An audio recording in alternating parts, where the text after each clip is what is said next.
Bueno, buenas tardes a todos. Muchísimas gracias por vuestra asistencia. Bienvenidos a esta jornada de actualización. Os voy a introducir un poquito qué es lo que vamos a hacer y ya empezamos directamente con las ponencias, que es la auténtica sustancia de la jornada. Y os cuento que, bueno, pues que lo llamamos jornadas porque venimos haciendo otras jornadas, pero hoy va a ser una sola jornada. Vamos a estar juntos aquí esta tarde, que llevamos haciendo ya durante varios años en diferentes colegios de médicos. Empezamos aquí al ladito, en Alicante, porque yo vivo allí y me resultaba más fácil organizarlo en mi colegio, pero a partir de ahí pues empezamos a ir a otras ciudades y hemos estado ya en Granada, en Madrid, en Barcelona, en Oviedo, en León, en Santander, en muchas ciudades organizando el mismo esquema, que consiste en hacer una jornada como la de esta tarde, una jornada en la que vamos a hablar de salud, de nutrición. En ocasiones se habla un poquito más de patologías, en ocasiones se habla un poquito más de deporte. Por ejemplo, la de Madrid la hicimos monográfica de deporte por una serie de coincidencias, pero entre otras cosas porque yo contaba con gran cantidad de compañeros. Yo soy especialista en medicina de deporte, que estaban en clubes importantes y era un momento en que estaba pues, un poquito en boga la nutrición deportiva. Hicimos una jornada entera de nutrición deportiva, ¿no? Pero por lo general lo que hacemos en estas jornadas es intentar transmitir algunas de las áreas que creemos que son importantes de confluencia de la nutrición con la actividad de los profesionales de la salud. Por supuesto, si ese profesional de la salud es un nutricionista, pues sería todo, pero si es un médico, a lo mejor no tan todo, pero sí en muchas cosas. El médico sigue siendo la principal referencia para los pacientes en temas de salud y el paciente pues considera que su nutrición en muchas ocasiones es un tema de salud y acude a su médico para ese consejo. Y por desgracia, pues todos sabemos que en la formación académica de la carrera de medicina, pues la nutrición como tal no existe, ¿no? Entonces, la formación es un poquito limitada, lo que en determinadas asignaturas de determinadas patologías, pues algunos de nuestros profesores nos pueden haber comentado, pues a lo mejor un poquito más en el área de endocrinología, o un poquito más en otras áreas, pero no demasiado, ¿no? Entonces, creemos que es interesante despertar de nuevo esa curiosidad en todos los profesionales de la medicina sobre la nutrición, porque bueno, pues la misma Organización Mundial de la Salud lo reconoce como uno de los factores fundamentales para la salud, tanto la nutrición como el estilo de vida, sobre todo desde el punto de vista de actividad física. Y vamos a hablar pues un poquito de todo eso, ¿no? En principio, mi charla, que va a ser la primera, se titula Sinergias entre nutrición y ejercicio en el cuidado de la salud, que yo creo que son las dos asignaturas que un poquito tenemos pendientes los médicos y son las dos asignaturas a las que un poquito pues he decidido yo dedicar mi actividad profesional, ¿no? Entonces yo creo que es muy importante que entendamos que esa vigilancia de la nutrición y esa actividad física son muy importantes para la salud y debemos pues o bien tener un conocimiento más profundo de ellas o bien tener el suficiente conocimiento para darnos cuenta de esa importancia y poder diferir a la gente a otro tipo de profesionales. Hablo como médico, pues en ocasiones lo que tenemos que hacer es diferir a un paciente a un nutricionista para el ajuste de ese tipo de cosas. Entonces vamos a tener a lo largo de la tarde, vamos a tener distintas charlas con distintos enfoques. La mía, ya os digo, va a ser un poquito lo que versa el título, pero vamos a hablar también un poquito de la obesidad, porque es el principal problema de salud con el que nos encontramos en nuestros días, y vamos a hablar de algunas cosas concretas en nutrición. Vamos a hablar un poquito de omega 3, vamos a hablar un poquito luego más a fondo de nutrición deportiva, desde el punto de vista del día a día de la nutrición, de cómo aplica la nutrición deportiva un médico de un equipo de fútbol, y vamos a hablar incluso del el sustrato fisiológico de algunos aspectos de la nutrición, en concreto pues en un área en el que la Universidad de Valencia es puntera en tema de investigación, que es el tema de los antioxidantes. Entonces, bueno, pues vamos a intentar. No queremos abarcar todo porque no podemos, pero queremos dar un punto de vista amplio y dinámico de lo que es la nutrición, como digo yo, un poquito más para despertar conciencia que para sentar cátedra, ¿de acuerdo? Entonces, de lo que se trata es de que veamos que hay cosas de las que preocuparnos y que hay información y que hay muchas publicaciones, hay mucho conocimiento y mucha aplicación práctica de ese conocimiento. Entonces, que empecemos a cambiar nuestro enfoque, nuestra visión de la nutrición dentro de nuestra actividad profesional, tanto, bueno, pues supongo aquí hay médicos, hay fisioterapeutas, nutricionistas, distintos profesionales del ámbito de la salud, pues que veamos ese enfoque que en el fondo tiene que ser multidisciplinar, pero que lo que tiene que ser común es la importancia que le tenemos que dar al hecho de la nutrición. Entonces yo voy a hablar de sinergias entre nutrición y ejercicio, y es un tema que me encanta porque sinergia es de esas palabras que cuando yo la escuché por primera vez, creo que en la asignatura de farmacología, cuando te hablaban de las sinergias, y si mal no recuerdo, la que más me llamó la atención fue la famosa sinergia entre el paracetamol y la codeína. Y yo decía, ¿esto qué tendrán que ver, no? Y decía, bueno, pues que el paracetamol es analgésico, la codeína es analgésico, pero el paracetamol y la codeína son más analgésicos de lo que serían capaces de ser cada uno de ellos por separado. Y me pareció un concepto muy bonito. Dije, pues mira, además tiene como mucha relación con el deporte, ¿no? Es el concepto de trabajo en equipo. Los buenos entrenadores de baloncesto te dicen que un equipo de baloncesto está jugando bien cuando el equipo juega mejor que los 5 jugadores solos. Es decir, cuando las estadísticas del equipo están por encima de las que lograría cada uno de esos jugadores independientemente. Y se trata de eso, de trabajo en equipo.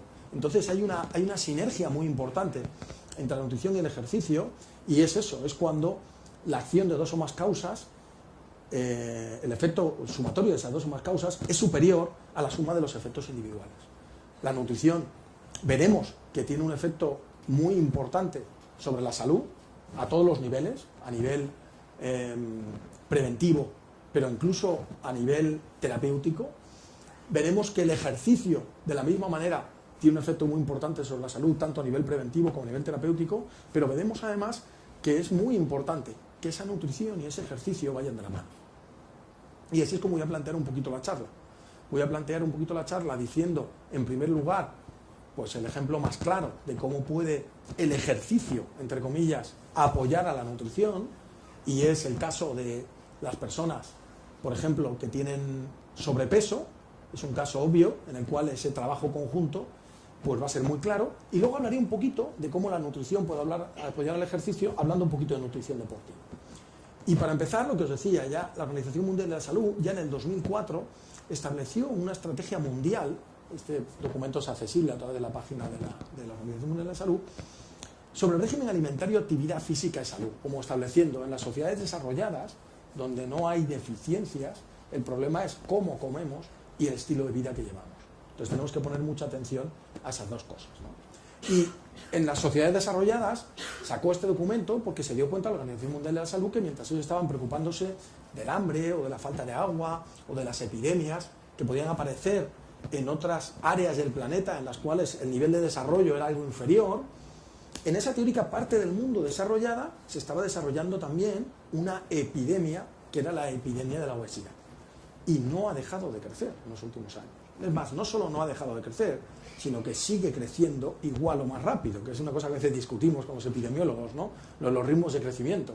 Pero la cuestión es que no para de crecer. Es decir, los datos que tenemos, lo que pasa es que son datos que nos llegan muy tarde, porque fijaros que si vais a la página web, por ejemplo, de la Organización Mundial de Salud, y buscáis los datos de la Organización Mundial de Salud, son datos que a ella le ofrecen los países desarrollan este tipo de estadísticas muy de vez en vez, y cuando hay crisis económica es más de vez en vez, porque es de esos gastos soslayables, ¿no?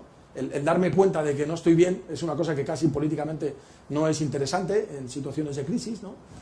Y además son datos obtenidos mediante encuestas telefónicas, con lo cual son datos que generalmente infravaloran el problema, y a pesar de eso, la evolución en los últimos años de las cifras de sobrepeso y obesidad son muy llamativas. En algunos países a los que yo viajo habitualmente, por ejemplo México, es tan preocupante que ya, bueno, pues el Ministerio de Sanidad, tú llegas a México y en el aeropuerto ya te encuentras carteles de un tipo que se ve una barriga saltando un botón y dice en este caso 3 de cada 4 mexicanos tienen sobrepeso, para muestra basta un botón, ¿no? Y está como saltando el botón de la camisa. Es un problema que allí abarca más del 70% de la población. En España estamos en un 60 y algo, pero depende de cómo hagamos las estadísticas, os digo, probablemente en algunas zonas y valorado de alguna manera es peor. Y sobre todo, a nivel infantil, estamos a la cabeza de Europa. Entonces, bueno, pues son situaciones que nos debemos plantear y hablaremos luego más a fondo de ellos, luego los siguientes ponentes nos seguirán hablando de ello, pero yo os voy a hablar un poquito de esa dinámica de los ajustes de peso y que cómo puede intervenir el ejercicio. Entonces, bueno, para hacerlo un poquito más dinámico, lo que a mí me gusta plantear lo primero es que no debemos hablar de ajustes de pérdida de peso, sino de ajustes de peso, porque no es lo mismo dónde está el peso. En una persona adulta, una persona que ya más o menos el ciclo de crecimiento ha llegado a su fin, el ciclo de crecimiento ponderal, es decir, que la persona ya ha cumplido los 20 años, su peso puede variar de dos maneras, salvo patologías en las que hay un aumento de peso por otras causas, por retención de líquidos, por aparición de un tumor, lo que sea. En una persona sana el peso puede aumentar aumentando la masa muscular o aumentando la grasa. Aumentar la masa muscular es posible, es más, es lo que hace la gente cuando va a los gimnasios, ¿no? Se va al gimnasio, coge una pesa, empieza pim pam, pim pam, pim pam, y si luego le da al músculo la proteína que necesita para construir esa fibra muscular, pues el músculo va a aumentar, pero es complicado, difícil, hay que estimularlo muy bien, pero es una opción. Sin embargo, señores, la grasa, qué fácil es aumentar la grasa. ¿No se han planteado alguna vez esa duda? Es decir, ¿por qué es tan difícil aumentar el músculo y es tan fácil aumentar la grasa? ¿No habría una teclita o algo, un chip de esos como en los coches, ¿no? Que nos reprogramen la centralita y que en vez de irse todas esas calorías extras a construir grasa o nutrientes extras se vayan a construir músculo? Pues no estamos hechos así. El músculo, entre comillas, nos lo tenemos que currar y la grasa no. ¿Y por qué es esto? Pues porque la grasa en realidad es un sistema ancestral de supervivencia. La grasa, pues, pongamos que apareció, evidentemente habría algún organismo que no tenía tejido graso, y pongamos que apareció a un nivel de organismo, pues cuando aquellos bichos, porque no serían ya ni hombres, pero ni prehomínidos probablemente, pues su supervivencia dependía básicamente de su alimentación, porque eran organismos ya heterótrofos que tenían que comer, y entonces comían, y si llegaban vivos a la próxima vez que tocaba comer, pues seguían vivos. Si se morían era porque no llegaban a la próxima dosis de comida. Entonces aparece la grasa como un gran milagro en la naturaleza, como algo que te permite, en el momento en que puedes comer, almacenar energía, y que además la gestiona muy bien, porque la grasa nos cree que almacena energía y es como lo que te guardas en un bolsillo, que llegas al siguiente sitio y te piden, ¿llevas algo suelto? Sí, mira, tengo aquí unas moneditas. No. La grasa cuesta mucho de sacar. La grasa, cuando tú dejas de comer, lo primero que consumes no es la grasa. Si no, imaginaros esta gente que se pone en huelga de hambre, a la segunda vez que salen delante de unas cámaras de televisión y llevan una semana sin comer, deberían estar súper fibrosos, ¿no? Ahí se les deberían ver todas las fibras, todos los músculos marcados de haberse comido toda la grasa. Y se ve todo lo contrario. Se les ve fofos blanditos, ¿verdad? Les veis ahí que les cuelgan las mollas, como se suele decir, y eso es porque lo primero que perdemos cuando dejamos de comer es el músculo. Porque la grasa está ahí diciendo, cuidado, que yo soy el que te va a salvar la vida al final, a mí guárdame. La grasa tiene ese mensaje de autosupervivencia, y no solo eso, sino que lleva tanto tiempo ahí que yo digo que se ha convertido en una especie de alien, ¿no? En una especie de alien que tenemos dentro, y un alien que controla muchísimo para que todo lo que llegue le vaya a él. Todo lo que llega además se convierte en grasa. Tú tomas grasa además, se convierte en grasa. Tú tomas proteína de más. Oye, ¿qué es eso de proteína de más? Pues bueno, pues en estudios en gente que hace musculación y se le ha ido dando dosis crecientes de proteína para que se incorpore al músculo, se ha visto que por encima de 20-25 gramos ya no se incorpora al músculo. ¿Y si no hay más proteína? Pues o la oxidas en ese momento, quiere decir que la quemas en ese momento, o se transforma en grasa. Tú tomas hidratos de carbono, ¿y qué pasa? No, los hidratos de carbono de alto índice glucémico son los malos porque sube mucho la insulina, no, es un sistema de protección, sube mucho la glucemia en sangre es una situación conflictiva, precisamente los diabéticos lo que procuramos es que la glucemia no esté alta y los diabéticos desarrollan complicaciones cuando no controlan esa glucemia. Entonces el organismo, cuando no es diabético, tiene un sistema de protección, un guardaespaldas que se llama insulina, que sale y dice, fuera todo este azúcar de aquí. ¿Y quién se la lleva? Aquí el amigo, el alien. Entonces mi teoría del alien es que ese alien está ahí esperando que llegue comida para transformarla en grasa, pero luego además a medida que va creciendo genera sistemas de autosupervivencia. Te incita a comer, te pide que le des. Y bueno, pues hoy en día conocemos muchos de esos sistemas, ¿no? Como puede ser la leptina, como pueden ser conexiones que tiene con el cerebro límbico, de manera que te está pidiendo que le des de comer. La grasa tiene su sistema de autosupervivencia, que alguien podría interpretarlo, pues que antiguamente podría ser un sistema de autosupervivencia del individuo. Pero hoy en día, por desgracia, en una situación en la que no pasamos hambre, sino que tenemos una continua oferta de comida, se ha convertido en todo lo contrario, ¿no? Y, bueno, pues hay gente que ha sido capaz, bueno, pues de colocar una cámara oculta y grabar al alien. Y como podemos ver, en ocasiones, pues nosotros intentamos resistirnos, ¿no? Y decimos, no quiero comer tanto, no quiero comer más. Pero el alien desarrolla estrategias, se busca las vueltas, encuentra la manera, ¿no? Y al final te hace comer, ¿no? Y entonces un poquito como dice la frase, ¿no? El hambre consigue lo que quiere, y es verdad, ¿no? Tú vas y pasas por al lado de una pastelería, ¿no? Y te quedas así, y algo dentro de ti te dice, esa Magdalena te está mirando, y le gustas, y ella a ti, tonto, cómetela. No, es que estoy contando, ya empezarás mañana, ya empezarás el lunes, es que el lunes, bueno, pues el lunes que viene. Es decir, nos autojustificamos de manera que al final nos encontramos a gusto cuando satisfacemos a ese alguien, ¿de acuerdo? Es decir, que cuesta. Por eso cuando nos encontramos con gente que tiene una cantidad de grasa importante, tenemos que entender que tiene ahí un elemento de resistencia importante a frenar su ingesta. Cuando nos vamos y lo ponemos en números, mira, esto es muy fácil, pues que las calorías que consume, las calorías que gasta, quitamos de aquí, ya. Teóricamente es muy fácil. Pero luego cuando esa persona sale por la calle, tiene el alien diciéndole, cómete esto, cómete lo otro. Y te dicen algunos, que reconocen a algunos de sus aliens, no, doctor, dígame lo que quiera, pero yo sin chocolate no puedo vivir. Usted quíteme lo que quiera, pero mi tostadita de no sé qué no me la puede quitar. Usted no sé qué, pero yo el pan, ¿por qué? Porque algunas personas son capaces de reconocer a ese alien, ¿no? Entonces, bueno, pues lo bueno es que tenemos una especie de guerrero que puede luchar contra el alien, que es el músculo, ¿no? ¿Por qué? Porque, fijaros, así como la grasa tiene un papel regulador del equilibrio energético en situación de reposo, es decir, toda caloría que no estés utilizando se la lleva a ella y desde ella regula el aporte de calorías, cuando haces ejercicio las cosas cambian. Cuando haces ejercicio manda el músculo. Incluso cuando haces ejercicio la misma insulina pasa a un segundo plano y cambia las normas de juego.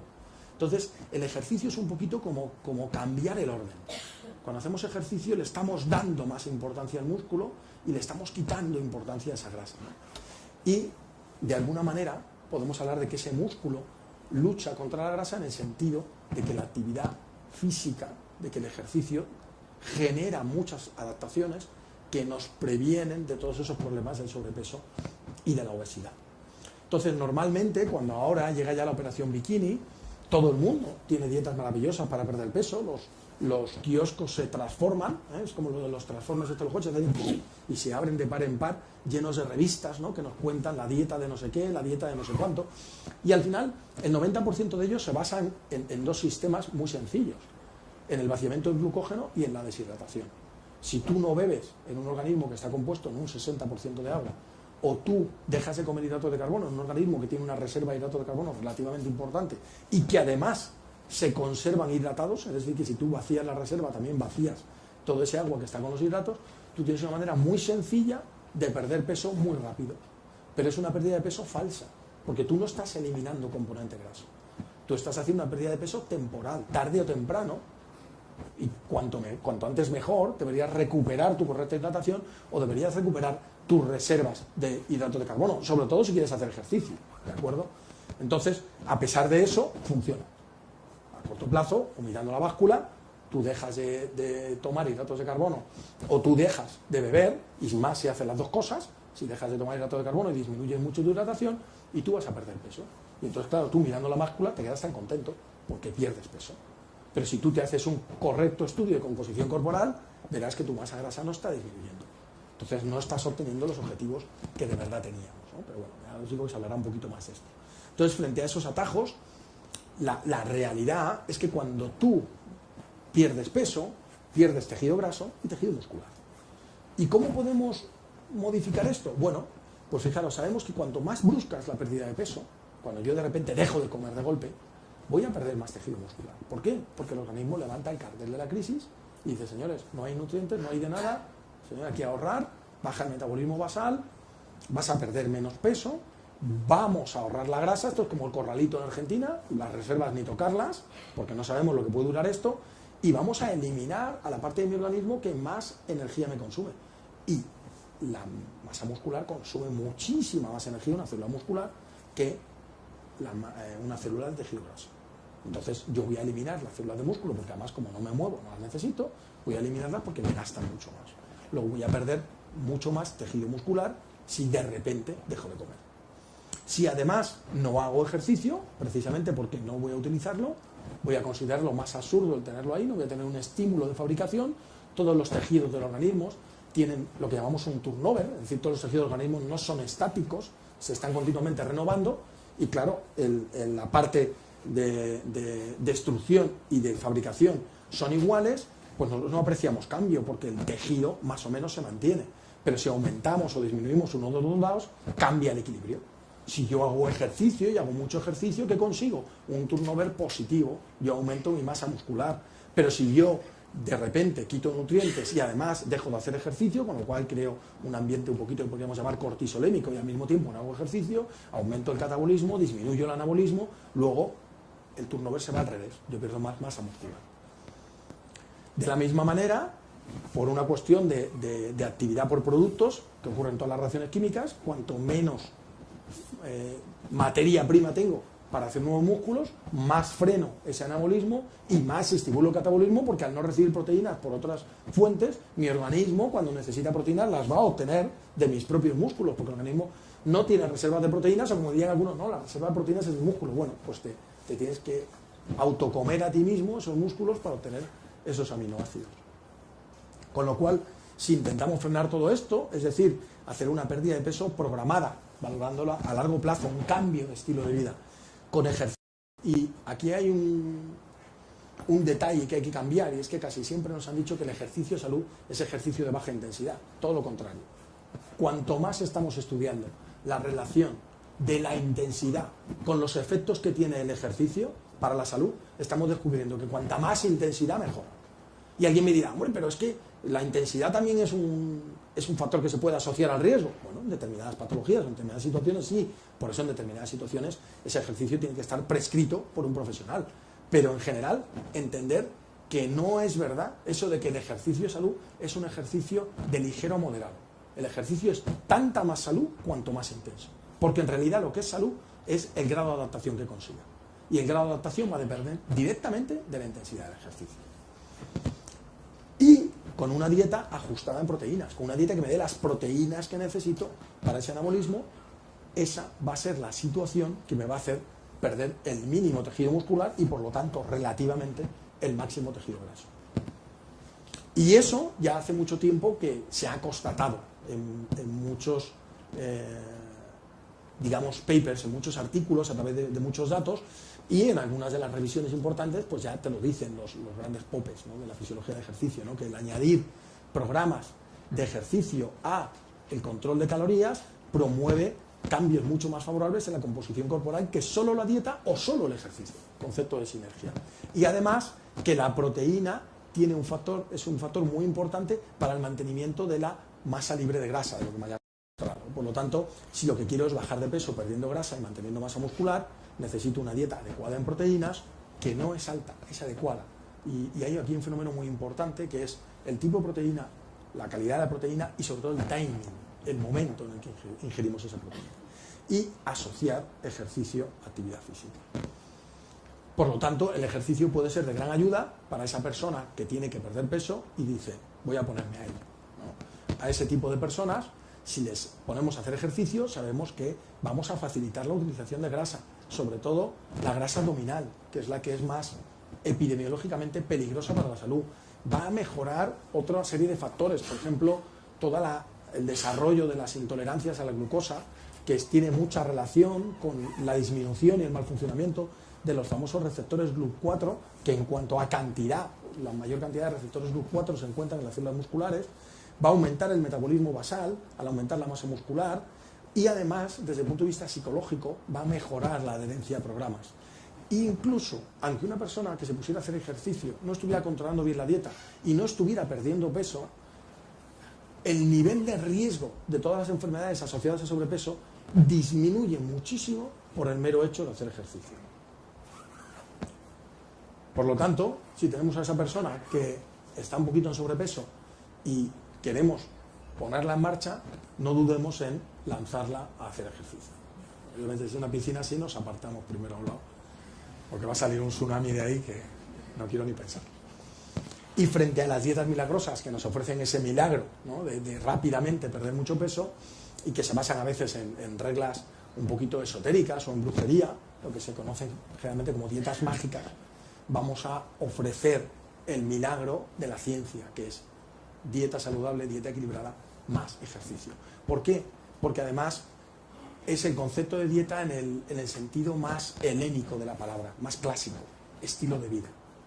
Yo soy muy enemigo de ese concepto de dieta como llega el verano, la operación bikini, voy a estar 4 meses sin comer para poderme poner este bikini, o tengo una boda, y más si es la mía, ¿no?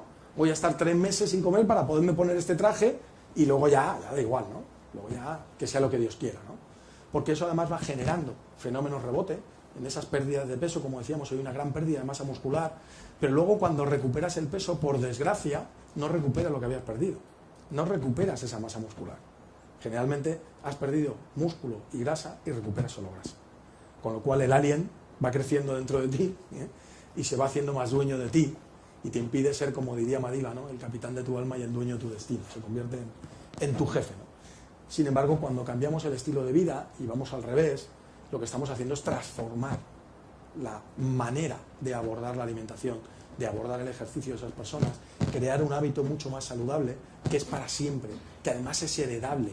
Porque yo siempre se lo digo a la gente, si es que hoy en día a ti que tus hijos hereden acciones, no vale para nada. Si mañana de repente resulta que la empresa era de mentira y no tienes nada, lo único que siempre vas a tener contigo es tu salud. Luego, lo que más nos tenemos que digamos que emperrar en dejar en herencia es cultura, es salud, es cariño, es esas cosas que no las vamos a perder nunca, ¿no? Y dentro de la salud, la más importante es el estilo de vida, tanto desde el punto de vista de la nutrición como desde el punto de vista de la actividad física, esa cultura de la salud. ¿Y qué tipo de ejercicio? Pues señores, al final podemos hacer cualquier cosa. Toda la vida se ha dicho que había que hacer ejercicio aeróbico. No es verdad, como ya les he dicho. No es verdad, pero tampoco es mentira. ¿Por qué? Porque el ejercicio aeróbico es el más sencillo, porque somos seres aeróbicos. Estamos programados para ser aeróbicos, para funcionar oxidando, para funcionar quemando, para obtener una gran cantidad de energía de esa manera y además de una manera que altera muy poquito nuestra homeostasis.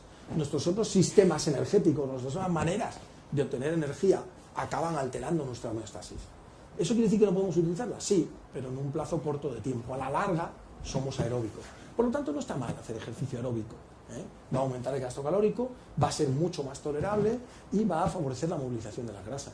Pero eso no quiere decir que no hagamos, por ejemplo, ejercicio de fuerza. ¿Qué interés tiene el ejercicio de fuerza para perder peso?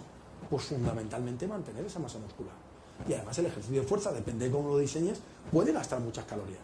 Porque puedes hacer un trabajo en circuitos con grandes grupos musculares y puedes estar gastando muchas calorías. Y sobre todo, en los últimos años ha entrado muchísimo lo que se llama el ejercicio interválico. Bueno, pues antiguamente, digo antiguamente porque esto ya es antiguo, lo del spinning o el indoor walking, porque las últimas revoluciones de ejercicio interválico son todo lo que sería el cross training o lo que llaman los americanos el insanity o este tipo de actividades de alta intensidad también que trabajan de una manera interválica, ¿no? Trabajando. ¿Qué hacen que no hacen estos otros ejercicios? Pues trabajan de una manera muy dinámica, con mucha velocidad, con mucha intensidad, por lo que decía antes, porque así son capaces de lograr más adaptaciones. ¿Qué ocurre? Que son ejercicios más peligrosos. Entonces, bueno, pues tienen que ser programados de otra manera, supervisados de otra manera, y por desgracia la gente no lo está haciendo de esa manera, y bueno, pues la ventaja que tiene desde el punto de vista profesional es que nos llenan las consultas, ¿no? Pero de alguna manera es verdad que el ejercicio interválico consigue más resultados comunes, tanto de gasto calórico como de preservar masa muscular, que cualquiera de los otros ejercicios. Pero yo soy partidario de hacer un poquito de todo. En mi caso concreto, yo descubrí un deporte que me parece que es parecido a lo que sería el trabajo interválico por el tipo de entrenamiento que llevamos, que es el remo, pero es un deporte que tiene un alto componente muscular y al mismo tiempo tiene un alto componente aeróbico y no tiene impacto, que es lo que yo creo que teóricamente hay que buscar, ¿no? Ejercicios que tengan poco impacto y que nos den un componente cardiovascular y nos den un componente de fuerza. Y si no lo podemos encontrar en un tipo de ejercicio, combinar actividades de entrenamiento de manera que trabajemos en todas esas áreas, ¿no? Clásicamente parecía que el ejercicio aeróbico gastaba más energía porque es que nosotros medíamos el gasto de energía como consumo de oxígeno. Claro, si mides el gasto de energía como consumo de oxígeno, la actividad que consume oxígeno, que es la aeróbica, te parece que es la que más energía gasta. Pero desde que hemos aprendido que hay que medir ese consumo de oxígeno también que queda luego en deuda, o el déficit post-ejercicio de ese consumo de oxígeno, el exceso post-ejercicio, y que podemos también hacer una estimación a partir del ácido láctico que producimos, de la cantidad de energía que estamos obteniendo por la vía aeróbica o que vamos a implicar la vía aeróbica. Bueno, pues cuando se hace esto, pues hay gente que ha mostrado cómo frente a esa visión que el aeróbico consume más, cuando solo mido el oxígeno, esto sería un ejercicio aeróbico, que sería si yo recorriera esta tarima, digamos andando a un trote ligero, a una actividad que llamaríamos aeróbica, pues gastaría 120 kilojulios, ¿no? Una tarima no sería una distancia más larga. Y esto sería lo que ocurriría si yo hiciera un ejercicio interválico, de sprints intermitentes. ¿Qué quiere decir? Que yo en vez de ir de aquí a allí a un trote mantenido, lo que haría es una carrera, para ahí un poquito, otro trocito de la carrera. Entonces, si yo mido el consumo de oxígeno cada vez que estoy corriendo, en la vez que estoy corriendo continuo y en las veces que hago sprints intermitentes, resulta que el consumo de oxígeno en esos sprints intermitentes es muy bajito. ¿Por qué? Porque son muy cortos y no da tiempo. El consumo de oxígeno, cuando tú empiezas una prueba de esfuerzo, empieza a subir, no da tiempo de subir. Entonces parece que no estoy consumiendo energía. Pero si yo me dejo la máscara puesta y mido el déficit post-ejercicio, es decir, la deuda que he creado, resulta que ya me doy cuenta de que hay ya un consumo mayor que este. Pero si encima le sumo la cantidad que puedo estimar a partir de los niveles de ácido láctico alcanzados por la vía anaeróbica, resulta que el gasto de energía es mucho mayor en un ejercicio intermitente que en un ejercicio aeróbico, haciendo el mismo ejercicio. El trabajo físico que he hecho es el mismo, desplazar mi cuerpo de aquí hasta allí, pero la manera de hacerlo ha cambiado. Y esto, si nos lo hubieran preguntado intuitivamente, aunque todo el mundo nos decía que lo que gastaba era lo aeróbico, hubiéramos pensado lo mismo. Imaginaos que el cuerpo es un coche que está consumiendo por su combustible. ¿Cómo gastas más gasolina en un coche? Si tú te subes al coche y vas a una velocidad moderada, mantenida, o si vas continuamente pegando acelerones y frenadas, ¿cómo gastas más? Porque el ir a una velocidad baja y mantenida es mucho más eficiente. Pero precisamente en una persona que quiere perder peso, no queremos eficiencia. Y hemos hecho una mala traslación de un concepto de la alta competición, por ejemplo, un ciclista o un maratonista o un maratoniano, que queremos que haga una prueba, sí queremos que sea eficiente. Queremos que ahorre energía. Pero una persona que quiere perder peso, ¿quiere ahorrar energía? No. Por eso un maratoniano sí intenta ir a una velocidad mantenida. Y sí que una de las maneras que otro maratoniano que sabe a lo mejor que va a llegar antes que él, intenta romperle haciéndole cambios de ritmo. Porque sabe que le va a hacer quedarse sin gasolina. ¿Vale? Pero ahí el objetivo es conseguir con esa gasolina que llevas en tu cuerpo el máximo rendimiento. Pero una persona que quiere perder peso, el objetivo no es rendimiento, el objetivo es gastar. Es como pues, si te fueras a unos centros comerciales y dijeras, mira, mi objetivo, me han dado X mil euros y me los tengo que gastar. Pues gastar. Y gastar lo hace mucho más el organismo haciendo ejercicio intermitente. ¿Ok? Bien, entonces, como decíamos, podemos hacer cualquier ejercicio, pero es interesante en cuanto las personas lleguen a un nivel de condición física que se lo permita, que hagan ese tipo de ejercicio intermitente. Pero mucho cuidado con algunas situaciones que se dan en las personas con sobrepeso. Por ejemplo, pues las personas con sobrepeso generalmente tienen problemas articulares por su sobrepeso. Por ejemplo, a nivel de rodillas. Entonces, si tú le dices, mira, el ejercicio que tú vas a hacer es caminar, que es una recomendación muy habitual de los médicos, bastante poco acertada, y esa persona tiene sobrepeso, pues le vamos a destrozar las rodillas. Entonces tenemos que evitar ese ejercicio de impacto, ¿de acuerdo? Y mucho menos correr, claro. Y además de eso, yo siempre soy partidario de que al inicio de personas que normalmente no hacen ejercicio, por un problema de programación de la máquina, porque como no hacen ejercicio, normalmente no saben ni dónde está su pelvis, ni dónde están sus rodillas, ni lo que es el core, todas estas cosas que hablamos en el mundo de los gimnasios. Como no lo saben, yo les recomiendo que inicialmente hagan sesiones de ejercicio, de yoga, de pilates, de alguna actividad postural que les permita recobrar el control y la conciencia de su aparato osteomuscular para entonces empezar a moverlo. Es como decirles, oye, antes de empezar a conducir el coche, sácate el carné. Pues esto es lo mismo, hay que sacarse el carné del cuerpo. Porque hay gente que lo usa tan poco que no debería tener el carné del cuerpo, porque no sabe usarlo. ¿De acuerdo? Entonces intentan correr o intentan hacer determinados ejercicios, se hacen daño. Y les viene muy bien porque dicen, ¿lo ves? Te dije que el ejercicio no era bueno. No, no es bueno hacerlo así, pero si lo hicieras correctamente, sí hubiera sido bueno. Bien, pero no olvidemos nunca que aunque añadamos el ejercicio, la clave para el control de peso sigue siendo el control de calorías. ¿De acuerdo? Entonces el ejercicio, especialmente ejercicio intenso, como os decía antes, va a ayudar a mantener esa masa muscular, va a ayudar a aumentar el consumo de energía y va a ayudar a mantenerse en el programa. Pero si yo a una persona le digo, ponte a hacer ejercicio y no le digo que controle su ingesta calórica, esa persona no va a perder peso. ¿De acuerdo? ¿Va a mejorar su salud? Probablemente sí, pero no va a perder peso. Bien, entonces, ejercicio y control de las calorías. Y ahora nos vamos al otro lado.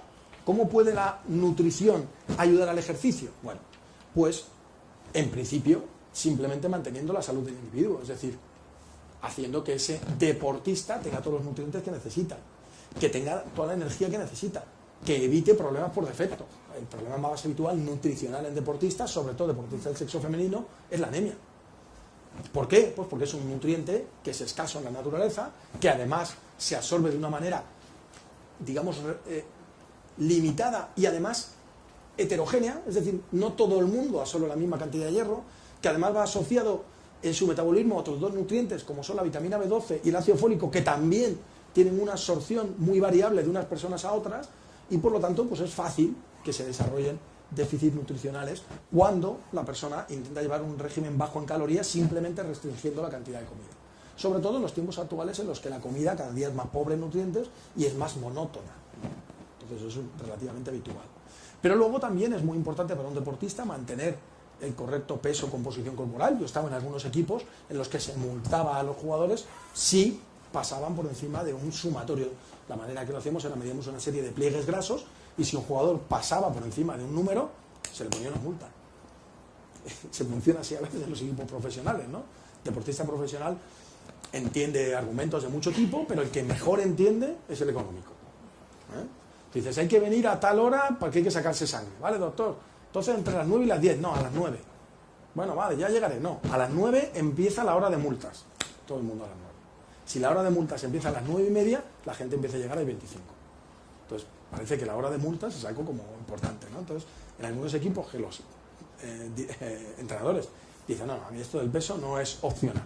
Es muy importante, establecen multas, ¿no? Entonces, los jugadores es muy gracioso porque los jugadores te ofrecen chantaje.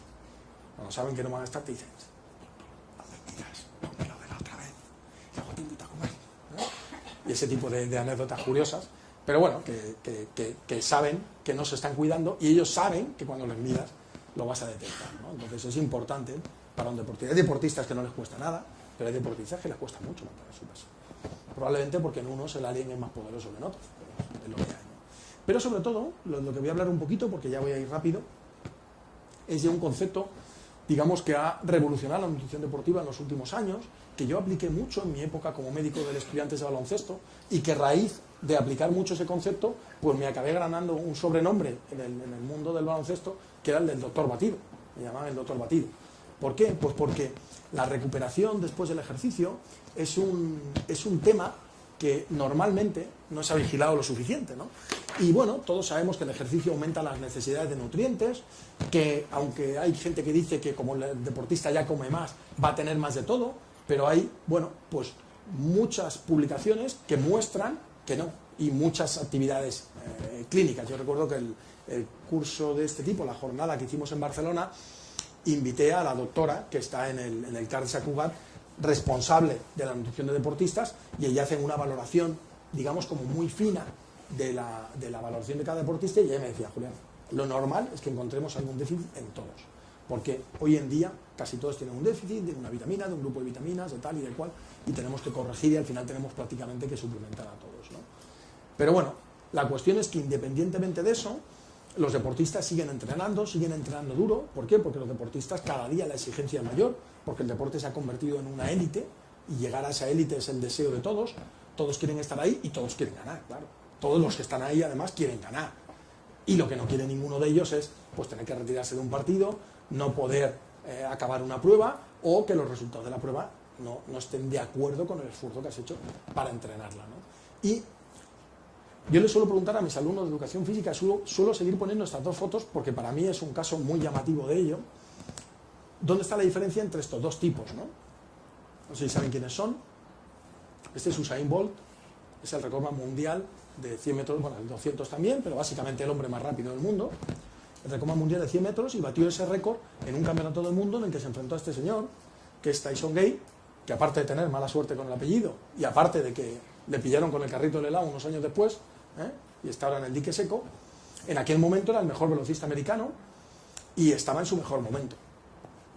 Y entonces yo les digo a mis alumnos, oye, ¿y por qué este señor ganó? Y claro, todos me dicen, no, porque cruzó primero la línea de meta. Y digo, listos sois un rato, ¿eh? Digo, pero algo más, ¿me podéis decir algo más? Bueno, pues porque era más rápido, ¿vale? Y yo les digo, vale, era más rápido. No voy a poneros ahora el vídeo porque es un poquito largo, pero es muy bonito. Digo, ¿y por qué un año después, o casi un año después, en la Golden League, en una carrera importante, en Estocolmo, de repente vemos que Tyson Gay entra por delante de Usain Bolt, y fijaros la cara de Usain Bolt cuando entra en la anterior, que fue en Berlín, y la cara de Usain Bolt cuando entra en Estocolmo? ¿Por qué pasa eso? Pues porque cuando ganó Usain Bolt el campeonato del mundo de atletismo, a partir de ahí fue el atleta más importante de la historia, el hombre más famoso, estaba todo el día en la televisión, le estaban haciendo encuestas, y mientras él estaba haciendo todo eso, ¿qué suponéis que estaba haciendo Tyson Gay? Entrenar.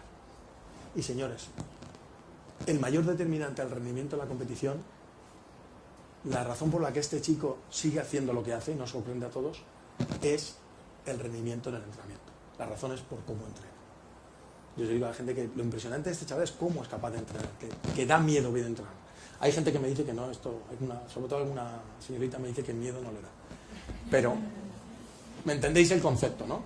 Yo recuerdo que mi primer equipo de competición fue el equipo nacional de halterofilia y teníamos un entrenador cubano que continuamente le decía eso a los chicos. Decía, venga, chaval, que dale fuerte, que la ronda, venga, tía, levanta los pesos. Luego no vayas a mover la tarima lo que no mováis entrenando. Y es verdad, lo que no muevas entrenando, luego no lo vas a mover en la tarima. Si un tío quiere correr a la velocidad que corría este tío, si un tío quiere correr en 9.50 y pico, no puede estar entrenando a 10.30. Tiene que estar entrenando a 9.90. Para luego el día de la carrera apretar un poquito más, pero no puede estar entrenando a 10.30. Sí, el rendimiento de la competición va a depender del rendimiento en el entrenamiento. Por lo tanto, aunque debemos vigilar la nutrición de la competición, debemos vigilar mucho más la nutrición del entrenamiento. Porque el entrenamiento es lo que genera lo que vamos a hacer en la competición. Y lo genera a través de un mecanismo que se llama adaptación. Yo entreno para destruir una parte de mi cuerpo y decirle a mi cuerpo, lo que tienes no me vale. Para mí no es suficiente. Quiero más. Esa es una frase de mi entrenador. El entrenador de remo, siempre que estamos haciendo una serie y estamos casi al final y ve que nos vamos a ir abajo, nos dice eso. ¡Quiero más! ¡Quiero más! Eso es lo que le estamos diciendo a nuestro organismo. ¡Quiero más! Y entonces destruimos, esto es como si vas a renovar un cuarto de baño, destruimos el viejo para construir uno nuevo que sea mejor. Y eso es lo que buscamos. Pero cuando estamos entrenando, estamos destruyendo lo que hay. Pero ¿qué ocurre? Que si somos capaces de asimilar esa orden, de convertir esa orden de destrucción en una reconstrucción, algo mejor, vamos a tener algo mejor al final. Pero para eso es clave cuando se construye, y se construye en la recuperación. Por eso es tan importante la recuperación, porque hay que programar esa recuperación, y esa recuperación necesita el descanso oportuno y la nutrición oportuna, para que, como si dijéramos el organismo, recupere las baterías. Porque cuando antiguamente se pensaba en recuperación, se decía, bueno, yo he entrenado, he gastado mi gasolina, lo que tengo que hacer es volver a poner gasolina. Pero si ampliamos la mirada, cuando en el Fórmula 1 se echaba gasolina, si ampliamos la mirada, aparte del tipo que estaba echando gasolina, si nos fijamos, hay casi 20 mecánicos alrededor del vehículo. O si vamos por la noche a un rally o a un París-Dakar, vemos que están... Yo estuve ahora en Sudamérica y estuve con varios de los competidores en el París-Dakar y me contaban eso, me decían, sí, Julián, la paliza no es solo la carrera, que es una paliza, es que llegas a trabajar con el coche.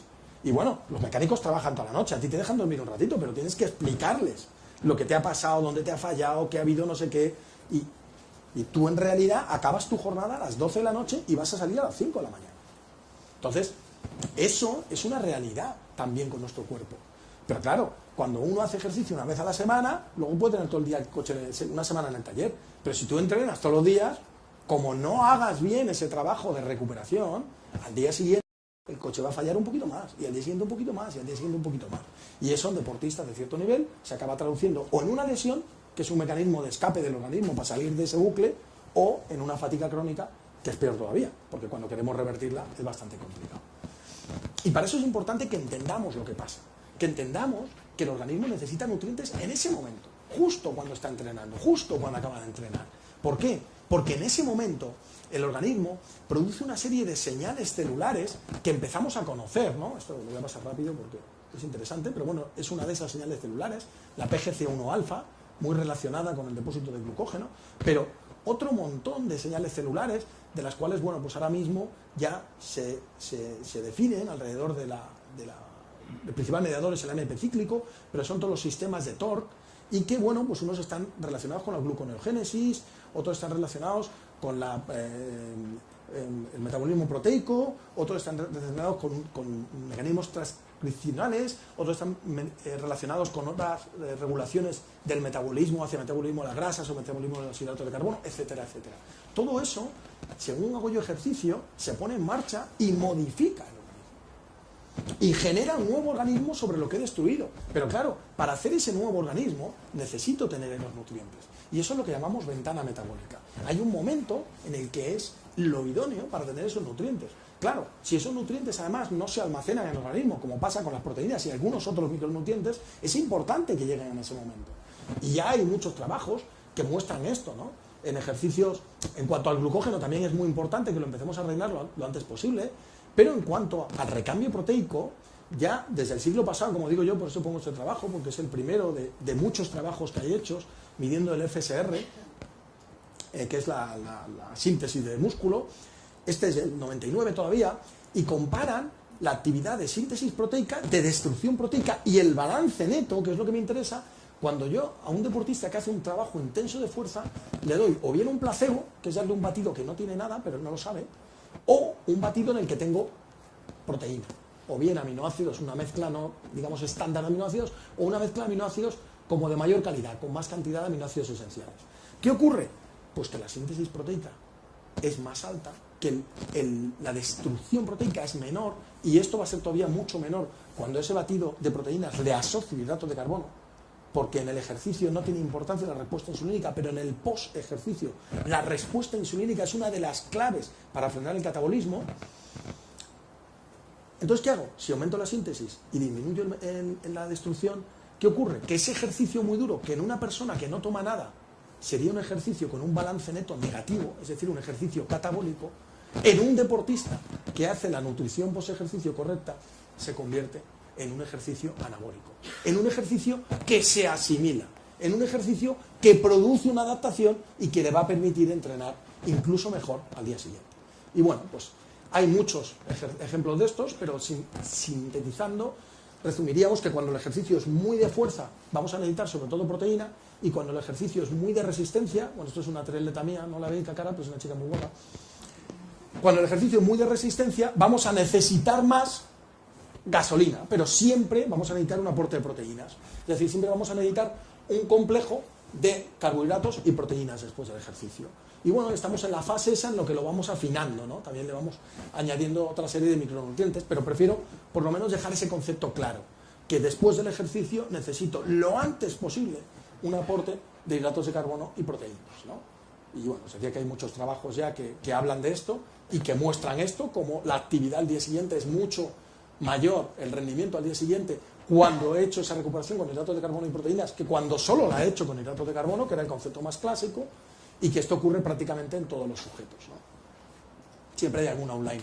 Son estudios limitados, porque son poblaciones muy pequeñas, porque hay trabajos que no están muy bien diseñados, pero lo bueno que tiene es que si nos fijamos en los muchos, fijaros, 6 hombres, 4 hombres, 4 mujeres, estudios muy pequeñitos, hay que coger la arteria y la vena femoral de una pierna, de la otra pierna, meter un isótopo radioactivo, generalmente de fenilalanina, que también es una limitación, pero bueno, dentro de lo que cabe, lo que vemos es que el cambio neto, prácticamente en todos los trabajos, es positivo. Con lo cual, dentro de ese concepto actual, ¿no?, de la evidencia, o parte de ese concepto de la evidencia, que es que todos los trabajos estén de acuerdo, vemos que parece que todos los trabajos que hay están de acuerdo. Y el resumen sería eso.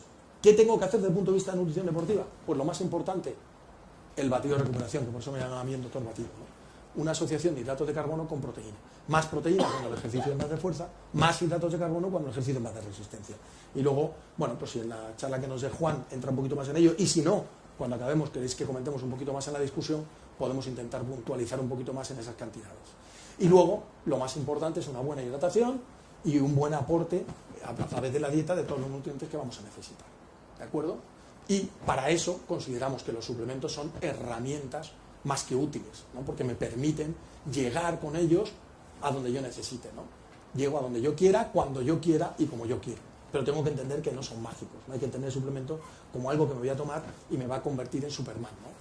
Y las premisas fundamentales son que no haga daño, que no vaya contra el reglamento, por supuesto. Es que la discusión de, es que ese suplemento da doping, es que entonces no es un suplemento, entonces es un fármaco. El suplemento no puede dar doping si es un suplemento bien fabricado, porque la lista de sustancias dopantes es una lista de fármacos, no de nutrientes, ¿de acuerdo? Y que sea rentable, que al deportista le valga la pena hacer esa inversión para su rendimiento. La realidad es que todos los deportistas toman suplementos, pero la realidad es que ninguno de ellos sabe por qué los toma. Llega y se toma lo que le dicen, porque es lo que le ha dicho su vecino. Incluso yo, siendo asesor de deportistas de élite, y no voy a decir nombres, me he encontrado con que no, es que luego que estaba allí en un campus en donde él entrena, me ha dicho que me tome este otro batido rosa porque tiene 60 gramos de proteína. Que 60 gramos de proteína no lo vas a utilizar. Bueno, pues es que toma él y entonces yo me lo tomo. Bueno, pues al final pasa eso, ¿no? Y porque en el fondo el deportista no está buscando lo que tú le dices, que es ese soporte de su entrenamiento. El deportista está buscando la poción mágica. Está buscando algo que se lo pueda tomar y pase algo tal que así.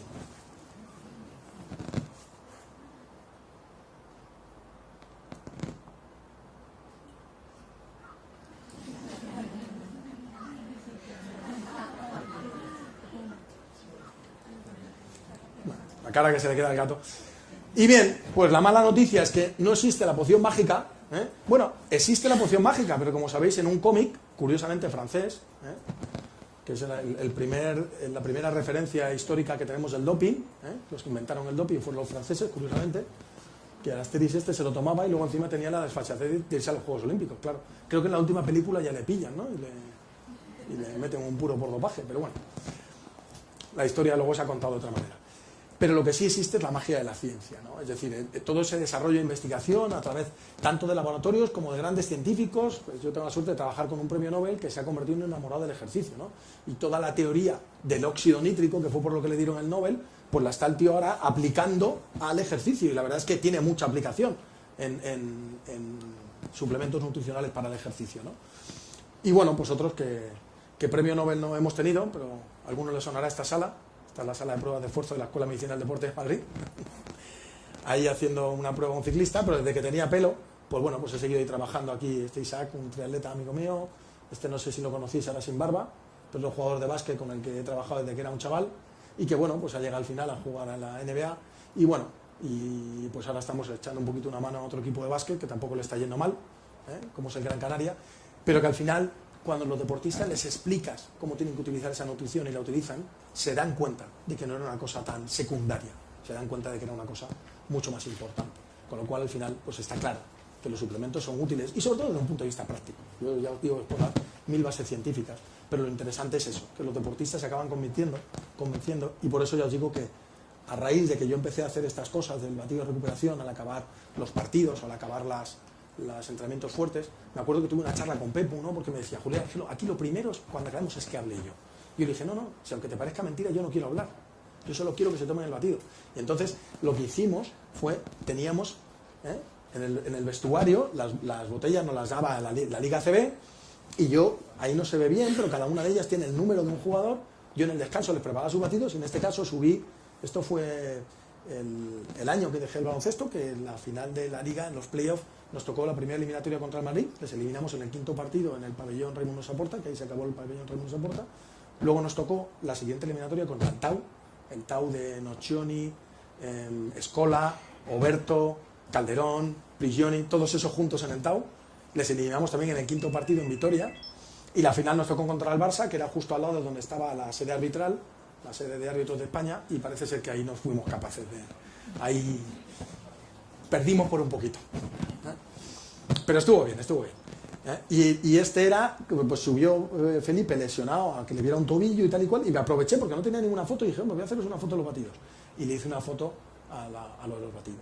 Y como ya os digo, pues bueno, pues hay suplementos nutricionales sin irse a cosas raras que son útiles, como os digo, los batidos de recuperación, las bebidas isotónicas, las barritas, la cafeína, la creatina, los alcalinizantes, los antioxidantes, algunas vitaminas, sobre todo la vitamina E cuando haces entrenamiento en altura o entrenamiento de alta intensidad, etcétera, etcétera. Y bueno, os hablaría un poquito de hidratación, pero estamos ya metidos en el tiempo y creo que nos vas a hablar también un poquito de ello, poquito, pero algo, vale. Bien, entonces lo vamos a dejar aquí, porque ya os digo que tenemos una tarde amplia y vamos a pasar a la siguiente conferencia y luego tendremos un pequeño break y luego tendremos las 3 siguientes, ¿de acuerdo?